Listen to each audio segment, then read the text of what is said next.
1. My AU follows mostly the game with a few traits of the books in it. 2. William was a horrible father and manipulated all of his children. 3. Henry loved his children but was an asshole and neglected Charlie and Sammy, mostly Sammy. 4. Evan has schizophrenia. He sometimes sees things that aren't there. William uses this to his advantage. 5. Mrs. Afton also has schizophrenia and other mental health problems that have potentially been passed on to her children. 6. Is Cassidy a boy or a girl? The world may never know. 7. Evan has memory loss and doesn't remember anything from his life.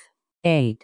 The FNaF 4 kids were killed by the sister location animatronics except for Balloon Kid, who is Michael Brooks. 9. Fritz has hearing problems and can barely hear anything. 10. William doesn't regret anything. 11. Vanny and Vanessa might be the same person and might not be. Nobody really knows. 12. Michael has a wife, a daughter, and grandchildren. 13. Ennard is so full of remnant that it's basically like a soul magnet. 14. The missing children joined in Ennard after they escaped and then kicked Elizabeth out. The birth of Scrapbaby and Molten Freddy. 15. As soon as Andrew was able to, he split from the group. 16. William disappeared after the missing children incident and Michael ended up living with Henry and Sammy for a few years. 17. Henry killed Sammy in a fit of rage. 18. Frederick is the phone guy and old man consequences.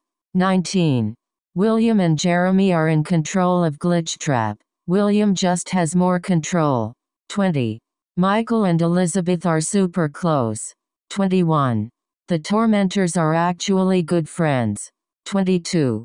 Cassidy and Gabriel are half-siblings. 23. Henry forces Michael to work for him by threatening his family. 24. Evan is almost completely mute because nobody in his family ever cared enough to teach him. After he died and learned how to speak, he spoke a lot. 25. William had a weird father-son relationship with Jeremy F. and saved him from dying by giving him remnant. 26. Mrs. Afton has a sister who is the mother of Mark and Cindy. 27. Michael is not Glamrock Freddy, but it is Michael's agony that controls him, so they're technically the same person. 28. Elizabeth knew that Michael was the sister location security guard but was desperate to escape. 29. Remy is the person who makes the tapes in the VR game. 30. Neither Michael or Elizabeth really care for CC, but Elizabeth will comfort him sometimes. 31. Mrs. Afton has been in a psychiatric hospital for years. 32. Jeremy and Frederick are brothers, not the same person. 33. Michael dyed his hair when he lived with Henry in hopes to look less like William and more like his mom, but it faded quickly. 34. Simon is the only tormentor that survives, moving away after the accident. 35. Elizabeth stays with William, determined to make him proud of her no matter the cost.